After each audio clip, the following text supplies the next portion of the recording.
My parents said no grandkids this year for the holidays. When I showed up, my sister's 3 kids were running around. They're the exception, they smirked. So I took my gifts and left. The text came 2 weeks before Christmas. Keeping it small this year, no grandkids, just adults. Please don't argue about this. I stared at my phone. My 2 kids had already wrapped presents for Grandma and Grandpa. They'd been practicing Christmas carols for a month. I called my sister. Did you get the same text? Yeah, she laughed. Guess they finally want some peace and quiet. Can't blame them. Something felt off, but I didn't push it. Christmas Eve arrived. I decided to drop by anyway, just to leave the gifts and say hello. Maybe 10 minutes, tops. I walked through the door and froze. My sister's 3 kids were tearing through the living room. The youngest was riding my dad's back like a horse. The twins were throwing wrapping paper at each other. The chaos was deafening. My mom was in the kitchen, laughing. I stood there, gifts in hand, unable to process what I was seeing. Oh, honey, my mom spotted me. You made it. I thought you said no grandkids. My voice came out flat. She waved her hand dismissively. Well, you know, they're the exception. The exception. Then I saw it. A massive portrait on the mantle. My parents, my sister, her husband, and their 3 kids. Professional photo shoot, matching outfits. It was dated 3 weeks ago. The week they texted me, no grandkids.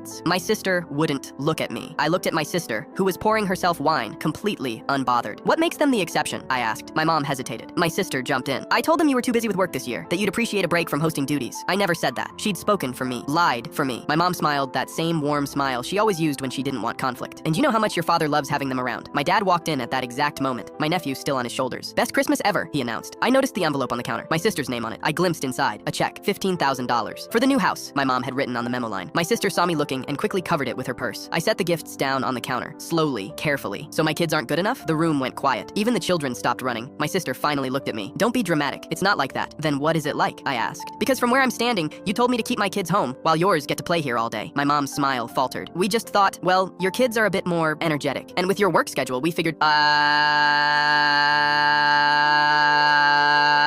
you figured wrong. I grabbed my coat. My sister stepped forward. Come on, this is ridiculous. They're already here. Just stay. Your kids can come next year. No, I picked up every single gift I'd brought. They can't, because I'm done pretending this family treats everyone equally. My mom tried to grab my arm. Honey, please, you made a choice, I said, and you made it very clear where your priorities are. I walked out. My sister followed me onto the porch. You're really going to throw a tantrum over this, she called out. You're going to ruin Christmas because mom and dad wanted one quiet holiday? I turned around. Your kids are literally screaming inside right now. She had no answer for that. I drove to my in-laws. They were shocked to see us early, but when I explained what happened, my father-in-law hugged me tight. Your kids are always welcome here, he said, always. That night, I posted a picture of my kids opening presents at their grandparents' house, the ones who actually wanted them there. My mom called 12 times. I didn't answer. 3 days later, my sister sent a text. Mom's crying. She didn't mean to hurt you. Can we just move past this? I replied, when she apologizes to my kids directly, we can talk. Not before. She never did. Last month, my parents sent a card for my daughter's birthday. No gift. Just a card that said, we miss you. I threw it away. My kids asked why we don't see Grandma and Grandpa anymore. I told them the truth. Sometimes people show you who they really are, and we believe them. This Christmas, we're spending it with people who actually want us there. All of us.